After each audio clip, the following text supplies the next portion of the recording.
வணக்கம். செல்வகுமாரின் மதிய வானிலை ஆய்வறிக்கை. அதிகாரப்பூர்வ வானிலை அறிக்கைக்கு இந்திய வானிலை ஆராய்ச்சித்துறை அறிக்கையை பார்க்கவும். 2026 மே 31 ஞாயிற்றுக்கிழமை மதிய நிலவர ஆய்வறிக்கை. நேற்றைக்கு மழை பொழிந்த இடங்களை காலை அறிவித்து விட்டோம். இப்பொழுது இன்றைக்கு மழை தொடங்கியிருக்கிற இடத்தையும் வானிலை அமைப்பையும், இன்றைக்கு எங்கெல்லாம் மழை தீவிரமடைய போகிறது என்பதையும் பார்ப்போம். இன்றைக்கு பார்த்தீங்கன்னா கோயம்புத்தூர் மாவட்டம், கோயம்புத்தூர் மாநகரத்திற்கு வடக்கே இருக்கக்கூடிய இடையர்பாளையத்தில் இடிமழை பொழிவு தொடங்கியிருக்கு. அடுத்தபடியாக பார்த்தீங்கன்னா பழனிக்கும் தேனிக்கும் இடையில ஒட்டுமொத்த தேனி மாவட்டம் மற்றும் திண்டுக்கல் மாவட்டத்தின் கொடைக்கானல் மலைப்பகுதியெல்லாம் இடியுடன் கூடிய மழை பொழிவு தொடங்கியிருக்கு. அடுத்தபடியாக பார்த்தீங்கன்னா திருச்சி மாவட்டம் தெற்கு பகுதி, சரியா சொல்லப்போனால் கரூர் மாவட்டம் திருச்சி மாவட்டம் இணையும் பகுதியில் நல்ல ஒரு இடிமழை பொழிவு தொடங்கியிருக்கு. அதாவது மணப்பாறையை ஒட்டிய திருச்சி மாவட்ட பகுதி, கரூர் மாவட்ட பகுதி, திண்டுக்கல் மாவட்ட பகுதி இணையும் இடத்துல இது அப்படியே அந்த பகுதியில் தீவிரமடையும். அடுத்து பார்த்தீங்கன்னா கடலூர் மாவட்டம், பெரம்பலூர் மாவட்டத்துக்கும் இடைப்பட்ட கடலூர், பெரம்பலூர் மற்றும் பெரம்பலூர், அரியலூர் மாவட்டங்கள் சந்திக்கும் இடத்துல அரியலூர், கடலூர் மாவட்ட வடக்கு பகுதி, பெரம்பலூர், அரியலூர் மாவட்ட வடக்கு பகுதி, கடலூர் மாவட்ட எல்லை பகுதியில் மழைப்பிடிவு தொடங்கியிருக்கு. நல்ல இடிமழை பிடிவாக தொடங்கியிருக்கு அரியலூர் மாவட்டத்தில். அடுத்தபடியாக பார்த்தீங்கன்னா திருவள்ளூர் மாவட்டம் ஆந்திர எல்லையோரத்திலையும் மழை தொடங்கியிருக்கு. அடுத்தபடியாக திருப்பத்தூர் மாவட்டம் ஆம்பூருக்கு தெற்கே மழை தொடங்கியிருக்கு. இப்போ தீவிர மழை பொழிவு என்பது தேனி மாவட்டத்திலையும், திண்டுக்கல் மாவட்ட கொடைக்கானல் மலைப்பகுதிகளிலையும், திருச்சி மாவட்டம் தெற்கு பகுதி மணப்பாறை ஒட்டிய பகுதிகளுக்கும், அரியலூர் மாவட்டத்தில், கடலூர் மாவட்டத்தில் அதனை ஒட்டிய பகுதியில் நல்ல மழைப்பொழிவு தொடங்கியிருக்கு. இந்த மழைப்பொழிவு வரக்கூடிய மணி நேரங்கள் எங்கெல்லாம் தீவிரமடைய போகிறது என்பதை பார்ப்போம். இதனிடையே மேலும் ஒரு தகவல் நாம் அறிவித்தது போலவே இந்திய வானிலை ஆய்வு நிறுவனம் தென்மேற்கு பருவமழை இன்னும் 3 அல்லது 4 நாளில் தொடங்கும் என்று அறிவித்திருக்கு. அப்போ 3 அல்லது 4 நாள்னா என்ன? இன்றைக்கு தேதி 31, 3 நாள்னா 3ஆம் தேதி, 4 நாள்னா 4ஆம் தேதி, 3ஆம் தேதி அல்லது 4ஆம் தேதி தென்மேற்கு பருவமழை கேரளாவில் முழுமையாக தொடங்கும். இப்போ தொடங்கியிருக்கு. திருவனந்தபுரம், கொல்லம் இந்த பகுதியில் தொடங்கியிருக்கு. ஒட்டுமொத்த கேரளாவிலையும் அதுவும் குறிப்பிட்ட மழைப்பொழிவு பதிவாகும் பட்சத்தில் அது தென்மேற்கு பருவமழை தொடங்கியதாக அறிவிப்பார்கள். இன்றைக்கு பொறுத்த வரைக்கும் மழைப்பொழிவு எங்கெல்லாம் பொழிய போகுதுன்னு பார்த்தீங்கன்னா இடிமழை பொழிவு கேரளாவில் பரவலாகவே இருக்கும். கேரளா ஒட்டி உள்ள தமிழ்நாட்டின் மாவட்டங்கள், குறிப்பாக தேனி, திண்டுக்கல், அப்புறம் பார்த்தீங்கன்னா திருப்பூர் மாவட்டம், கோயம்புத்தூர் மாவட்டம், நீலகிரி முதல்ல இங்கே தொடங்கும்.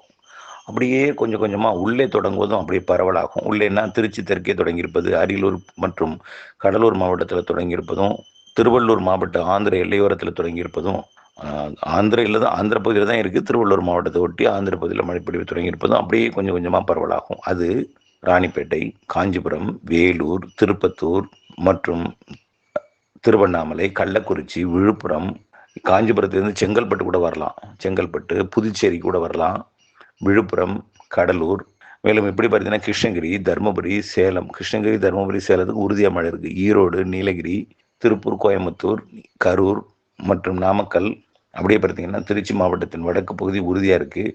தெற்கு பகுதிக்கும் வாய்ப்பு இருக்குது. வடக்கு பகுதினா தாத்தையாங்கர்பேட்டை மற்றும் புளியபுரம், துறையூர் இந்த பகுதியும், சேலம் மாவட்டத்தோட தம்மம்பட்டி, கொல்லிமலை பகுதி இந்த பகுதிக்கும் வாய்ப்பு பிரகாசமாக இருக்கிறது. இன்றைக்கு மாலை முன்னிரவில் இந்த மழைப்பொழிவு என்ன செய்யும்? தீவிரமடைஞ்சு பெங்களூரு உள்ளிட்ட கர்நாடக பகுதிகளுக்கும் கொடுக்கும். ஆனால் டெல்டாவின் கடலோரம் இன்றைக்கு வர வாய்ப்பில்லை. ஆனால் தஞ்சாவூர் மாவட்டம், அரியலூர் மாவட்டம் வரைக்கும், தஞ்சாவூர் மாவட்டத்தோட திருச்சி மாவட்ட எல்லை வரும், அரியலூர் பெரம்பலூர் மாவட்டத்தோட திருச்சி மாவட்ட எல்லையோர பெரம்பலூர் மற்றும் கடலூர் மாவட்ட எல்லையோர அரியலூர் மற்றும் மத்திய கடலூர் அரியலூர் மாவட்ட பகுதி, தஞ்சாவூர் மாவட்டத்தை ஒட்டிய திருமானூருக்கு வாய்ப்பு குறைவு இருந்தாலும் வாய்ப்பு இருக்குது, ஆனால் உறுதி இல்லை. நாளையை பொறுத்த வரைக்கும், அதாவது திங்கட்கிழமை ஜூன் 1ஆம் தேதியை பொறுத்த வரைக்கும் கர்நாடக எல்லையோர மாவட்டங்களில் தீவிர மழை பொழிவு தெரிகிறது. பெங்களூரு, அதனை ஒட்டியுள்ள ஓசூர்லாம், கிருஷ்ணகிரி, தருமபுரி எல்லாமே அந்த மழைப்பொழிவு படிப்படியாக வடவுள் மாவட்ட பகுதிகளில் தீவிரமடைந்து கடலோரம் வரும். ஆனால் டெல்டாவிற்கு 3ஆம் தேதி தான் உறுதி. தென் மாவட்டங்களுக்கும் 2ஆம் தேதி, 3ஆம் தேதி, தென் மாவட்டங்களுக்கு 2ஆம் தேதி பரவலாகும். ஆந்திர கர்நாடக எல்லையோரத்தில் இன்னும் பரவலாகும். ஏற்கனவே பெய்து கொண்டிருக்கூடிய மழை இன்னும் பரவலாகும். அது அப்படியே வங்கக்கடலோரம், சென்னை உள்ளிட்ட பகுதிகளுக்கு வரும். ஆனால் 3ஆம் தேதி கோடியக்கரை முனையும் எட்டும். அப்போ தான் தென்மேற்கு பருவமழை தொடங்கும் பொழுது கூடுதல் நீராவி வரும். அப்புறம் வடமேற்கு வெப்ப நீராவி காற்று தடைபடும், கிழக்கு காற்று உள்ள நுழையும். அதனால கண்டிப்பாக நல்ல மழைப்பொழிவு 3ஆம் தேதி இரவு வேதாரண்யம் உள்ளிட்ட பகுதிகளுக்கு எட்டி பிடிக்கும்னு எதிர்பார்க்கப்படுகிறது. தென்மேற்கு பருவமழையும் அன்னைக்கு தான் தொடங்கி பரவலாக தீவிர மழைப்பொழிவாக கொடுக்கும். 3ஆம் தேதி இரவு, 4ஆம் தேதி.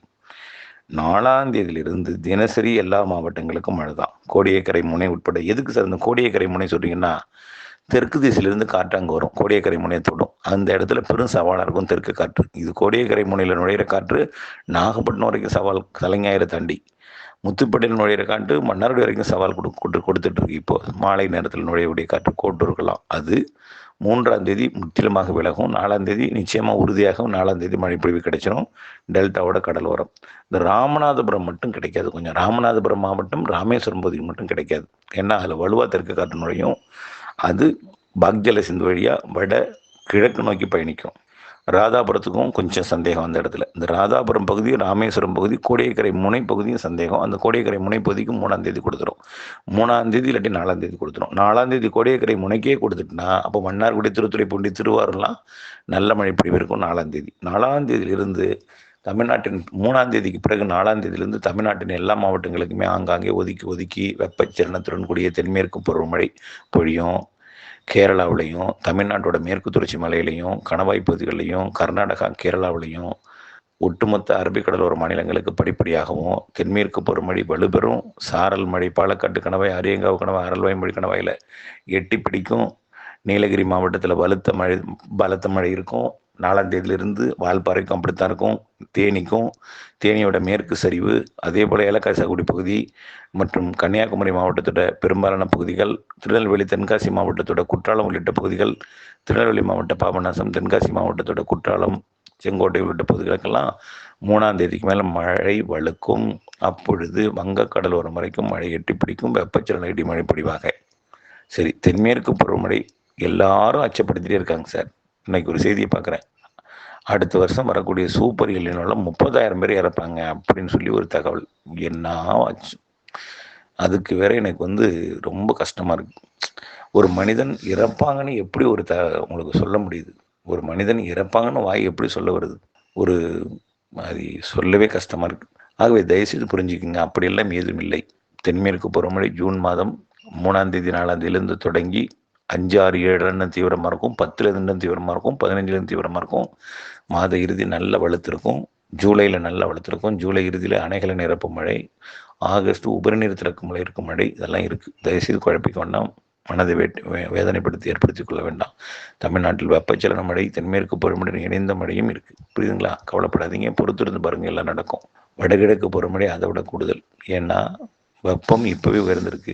இருக்கக்கூடிய நாளில் இன்னும் உயர்ந்துக்கிட்டு தான் போகும். அதனால தமிழ்நாட்டின் கரையோரம் உயரக்கூடிய வெப்பம் வடகிழக்கு பருவமழைக்கு அதிக மழைப்பொழிவை, சிறுநிகழ்வு நிறைய மழைப்பொழிவை தருவதற்கு அதிக வாய்ப்பு என்பதை தெரியப்படுத்த விரும்புகிறேன். இணைந்திருங்கள். அப்டேட் சொல்ல நன்றி.